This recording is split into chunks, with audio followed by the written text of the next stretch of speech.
The second chapter is medications affecting blood pressure, which is chapter 19. So objectives are going to explain how hypertension is defined and classified, which we kind of talked about in the last chapter. Identify the long-term consequences of untreated hypertension. Describe how the pumping action of the heart creates blood pressure. Explain the effects of cardiac output, peripheral resistance, and blood volume on blood pressure. And discuss the role of positive lifestyle changes in the management of hypertension. Describe the general principles that guide the selection of specific medications for hypertension. And then for each of the classes, we're going to identify drugs and explain their mechanisms of the drug action, primary actions, and important adverse effects, contraindications, and precautions and interactions. Okay, so here's anatomy of the heart, which a lot of this we've gone over in previous classes. You guys have gotten it in Med-Surg probably 2, as well in Med-Surg 1. You've talked about it in pediatrics with Trish. So I'm not going to really go into a whole lot of detail. We will probably in the next couple chapters talk about the blood flow of the heart, and you will be tested over that. Okay, so the first classification, your angiotensin converting enzyme inhibitors, which is your ACE inhibitors. These are going to end in PERL. So this is captopril, enalapril, lisinopril, and ramtopril. This is going to block the conversion of angiotensin 1 to angiotensin 2. So these are, angiotensin 2 is a very potent vasoconstrictor. So we need to block it.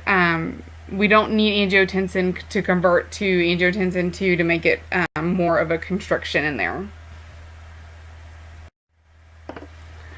These can be used to treat heart failure, hypertension, MI, diabetic and non-diabetic nephropathy, and then prevention of MI, stroke, and death. This is the ramtopril. Complications. First dose orthostatic hypotension. So for clients that are already taking a diuretic, which remember we talked about that diuretics are usually the first line of treatment, they need to stop the medication temporarily for about 2 to 3 days prior to starting an ACE inhibitor. The reason, because remember already they have, they could have orthostatic hypotension with the diuretics. This can just make that worse. So starting another antihypertensive medication increases the hypotensive effect. And then we need to start obviously at the lowest dose possible. So they need to monitor their blood pressure 2 hours after the initiation of treatment. And then change the position slowly. And then if they're feeling dizzy, lightheaded, or feel faint, they need to sit down and lie down. Okay, the reason why cough is in bold or in all caps is because this is a side effect that occurs typically with probably, I'd say almost 100% of the patients. They'll end up with just a non-nagging cough. And so they just need to notify their provider. They can stop taking the medication if the cough starts occurring, because usually it is reversible if they just stop the medication. Hyperkalemia. So once again, monitoring between your the potassium. So 3.5 to 5. So anything over 5 would be your hyper. So numbness, tingling, paresthesia in the hands and feet. So that's that numbness. Avoid any salt substitutes, anything that contains potassium. A rash or dyschezia. Dyschezia is both of these are more with captopril or Capitan. This is dyschezia is taste alterations. It alters our taste buds.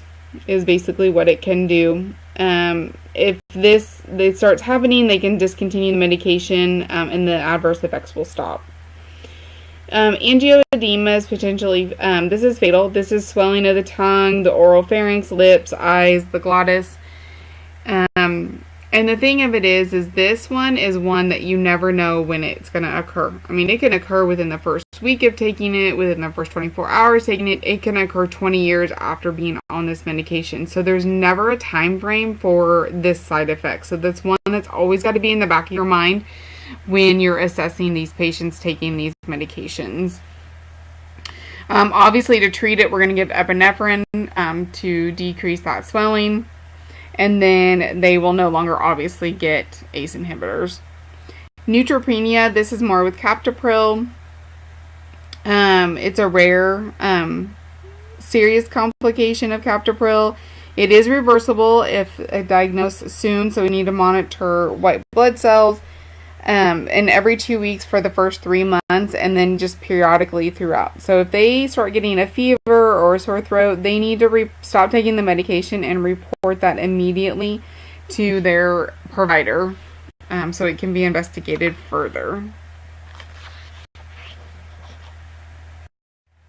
Contraindications, pregnancy risk category D, and then in the second and third trimesters. Allergy or angioedema, so if they have an allergy to any of the ACE inhibitors. Bilateral renal artery stenosis, so that narrowing, or if somebody has just one kidney. Precautions, kidney impairment or collagen vascular disease. Interactions, other diuretics, anti-hypertensives, potassium supplements and potassium-sparing diuretics, lithium, NSAIDs. So nursing considerations, taking captopril 1 hour before meals, otherwise all others can be taken with food or without. They need to report a cough, a rash, dyschezia, or any type of infection.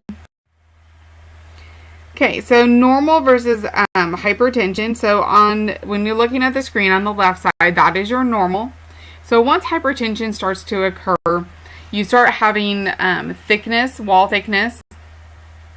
You can see how much thicker it is versus the one on the left, the one on the right. It's going to reduce that internal diameter, the interior. So see how the red blood cells are flowing through that center.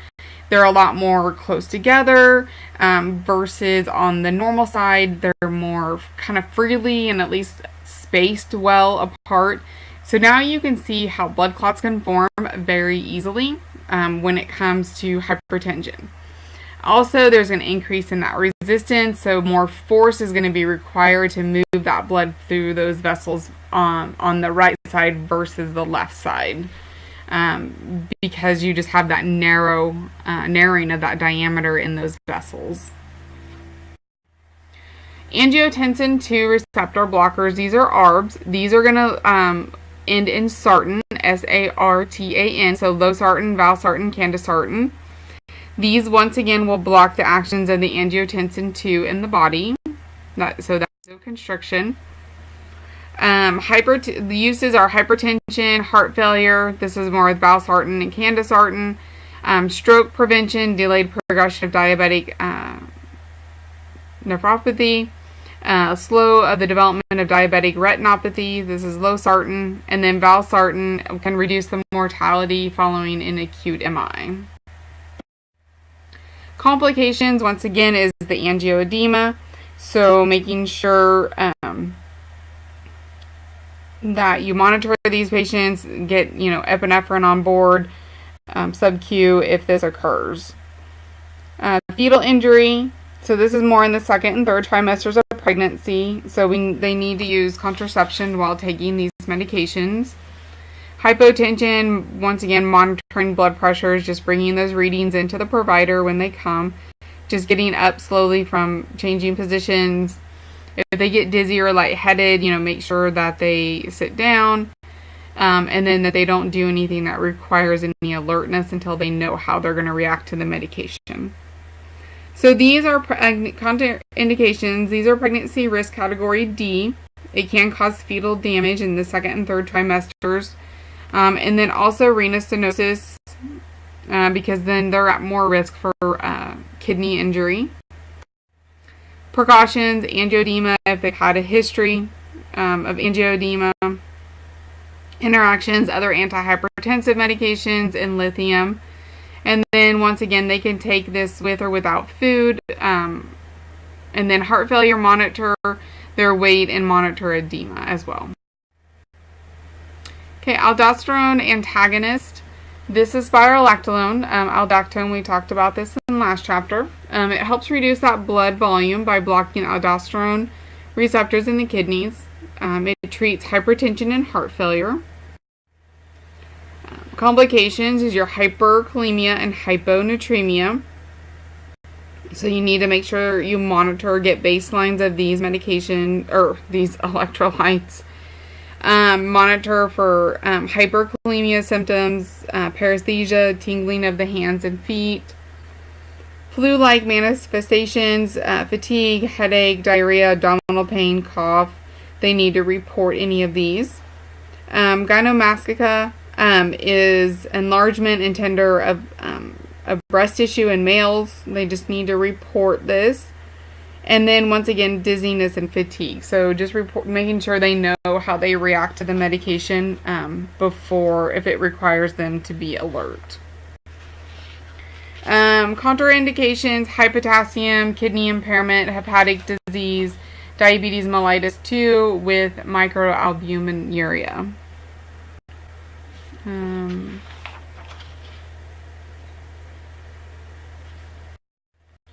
Okay, precautions: liver impairment, interactions, verapamil, ACE inhibitors, ARBs, erythromycin, potassium-sparing diuretics, NSAIDs, conazole, lithium, concurrent use of diuretics. So nursing, they can take it with or without food. They need to do not administer a potassium supplement because this already can cause hyperkalemia. And then underneath the interactions, one I forgot to put under there, grapefruits or grapefruit juice can inhibit these medications. So don't tell them not to take it or drink it. Calcium channel blockers, these will end in pine, P-I-N-E. As you can see, there's 2 of them that do not. The one I guarantee you that will be on your test is diltiazem, which is cardizem. Otherwise, you have nifedipine, amlodipine, and then verapamil is the other one that doesn't end in pine. That's a calcium channel blocker.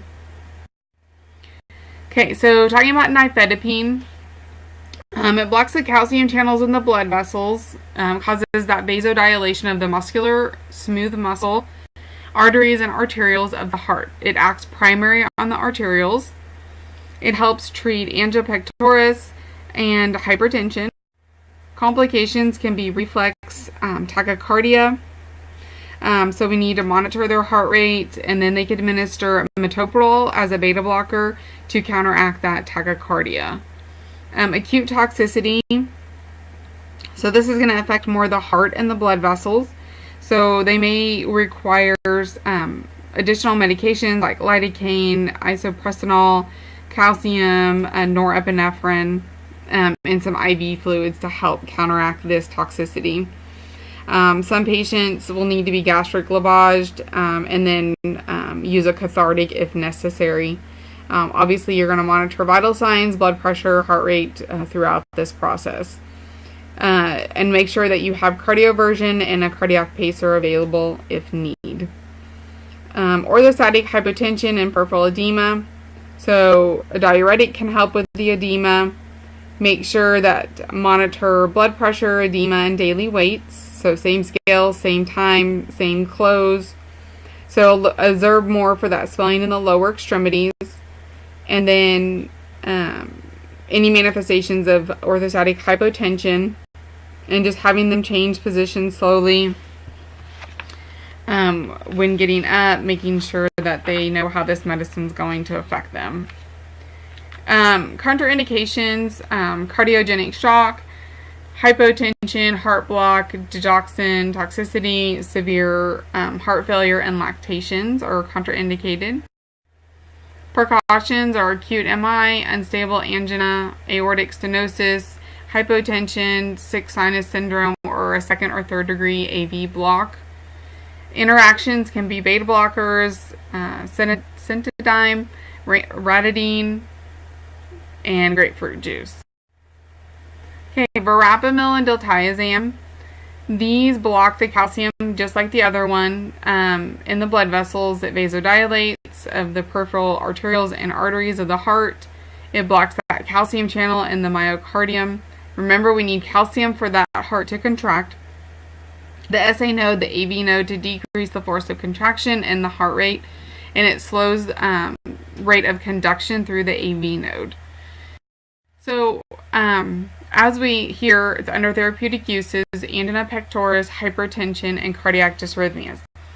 Many of you will see diltiazem put on a patient that comes in atrial fibrillation to try to convert them back to a sinus rhythm. This is through IV. They have to be on a telemetry monitor, heart monitor, that blood pressure monitor, they monitor heart rate, and it has to be set for every 5 minutes to start with, to watch, because if their systolic drops below 90, it needs to be stopped, and you need to notify the physician. And then if the heart rate drops below 60, you need to notify the physician of these results and see what they want to do. Do they want the medicine to stop?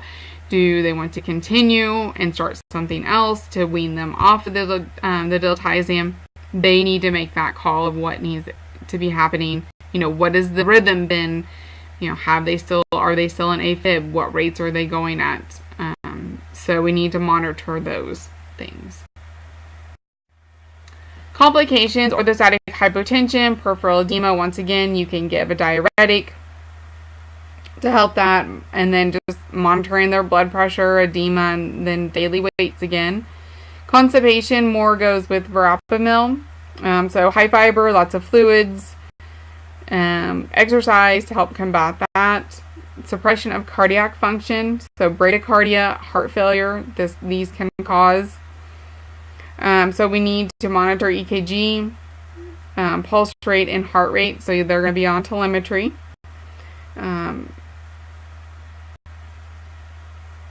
Dysrhythmias, so once again, telemetry monitor. Acute toxicity, so resulting in hypotension, bradycardia, AV block, and ventricular tachydysrhythmias.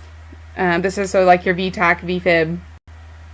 Monitor vital signs, EKG. Then you may have to, doctor may order gastric lavage and cathartic to get rid of that medication out of their system. And then once again, adding in the norepinephrine, calcium, isoprestonol, or lidocaine and IV fluids could be some other medications that they'll add.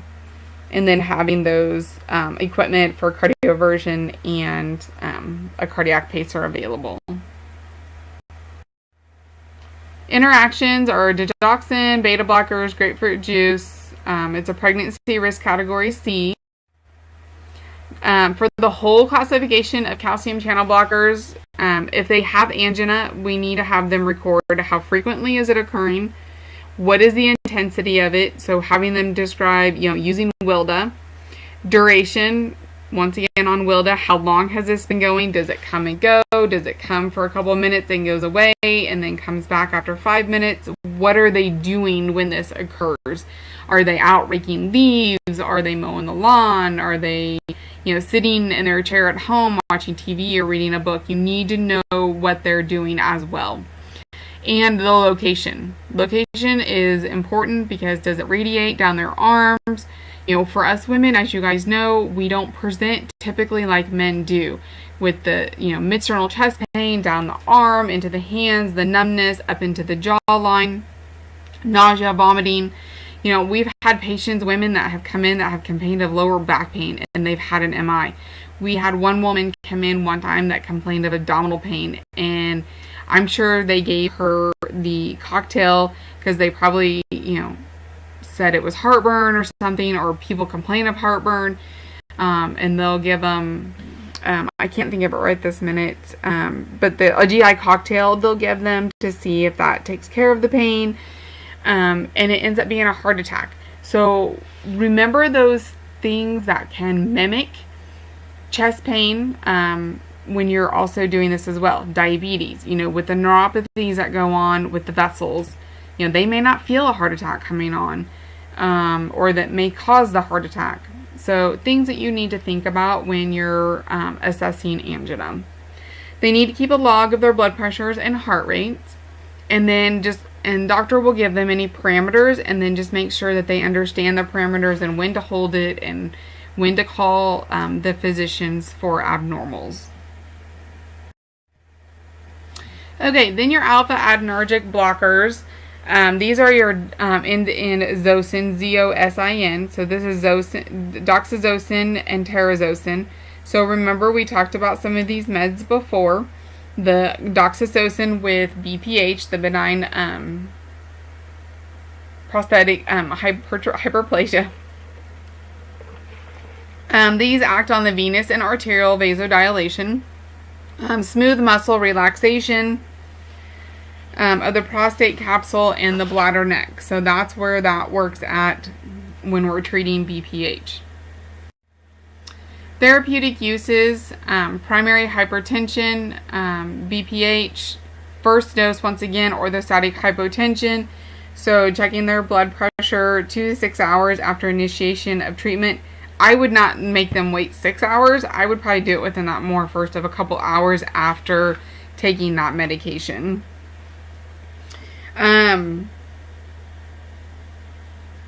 Having them not do anything that really requires alertness for 12 to 24 hours.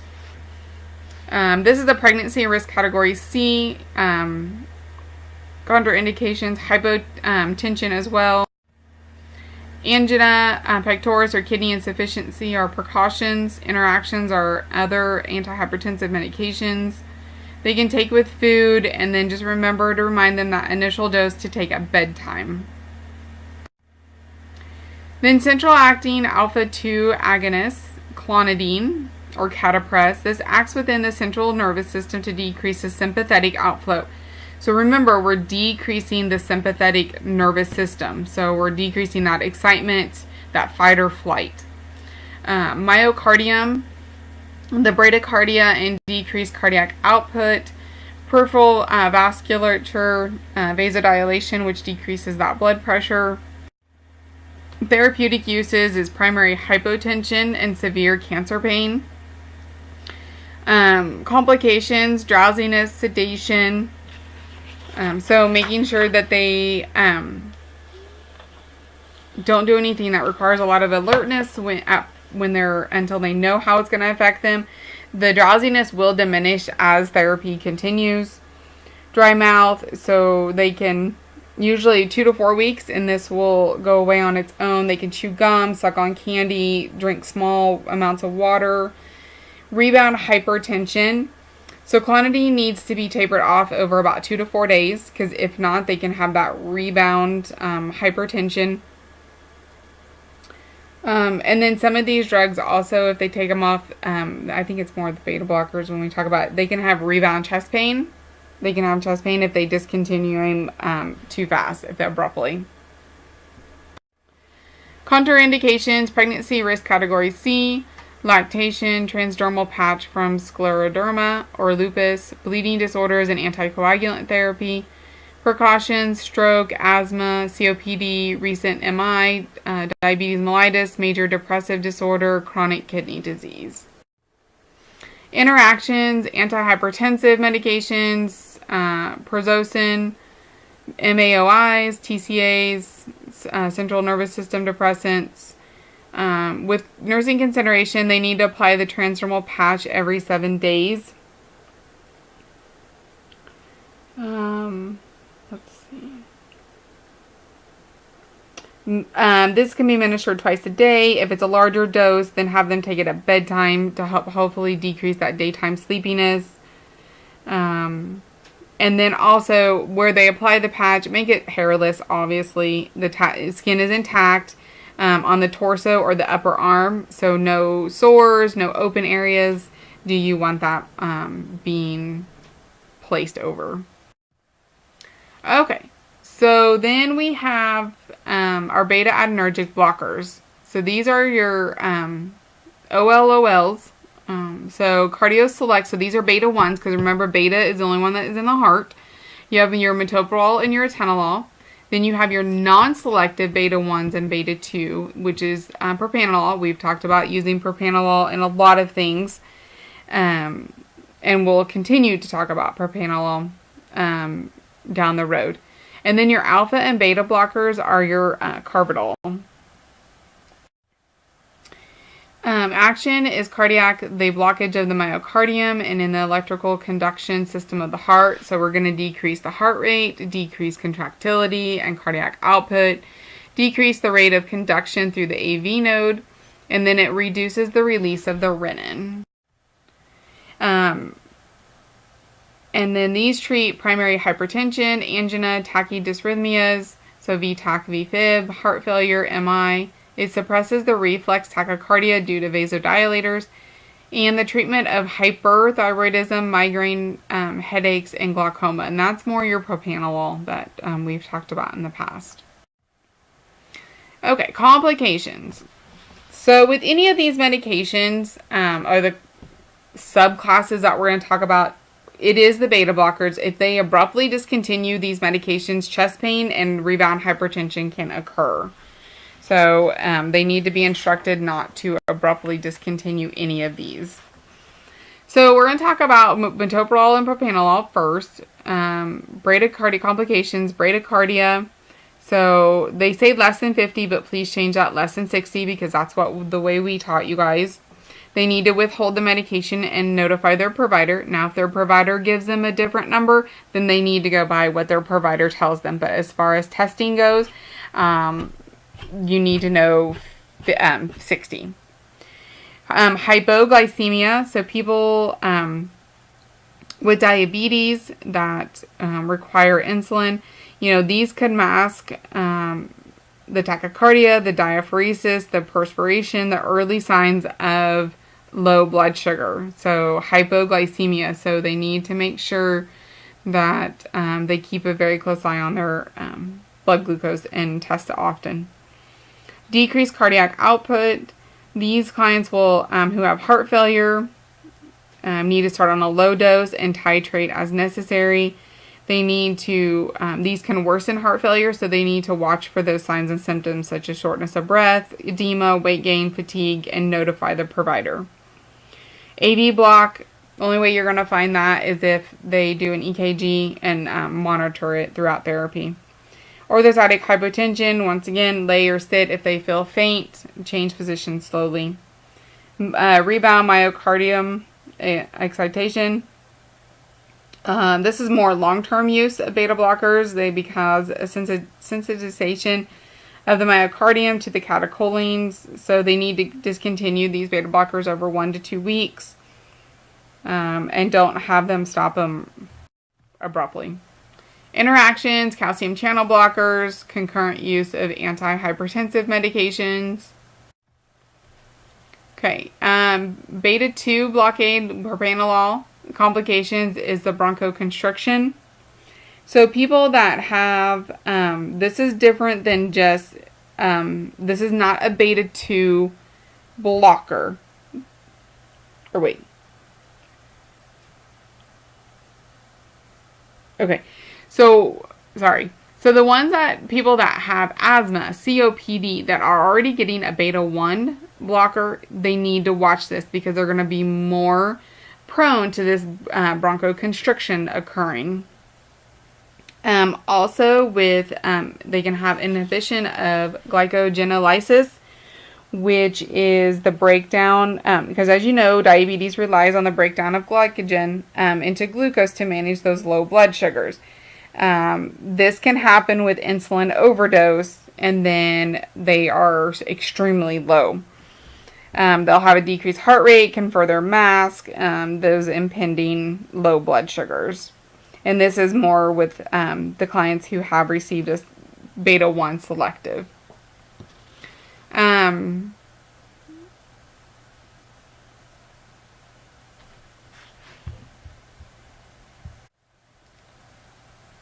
Okay, I need to add to this slide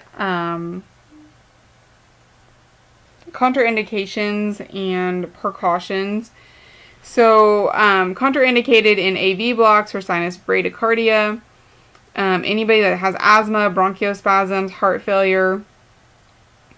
Precautions are people with asthma who are already receiving cardioselective beta-adrenergic blockers, myasthenia gravis, hypotension, peripheral vascular disease, diabetes mellitus, depression, or history of severe allergies, and then especially and then the older adults as well.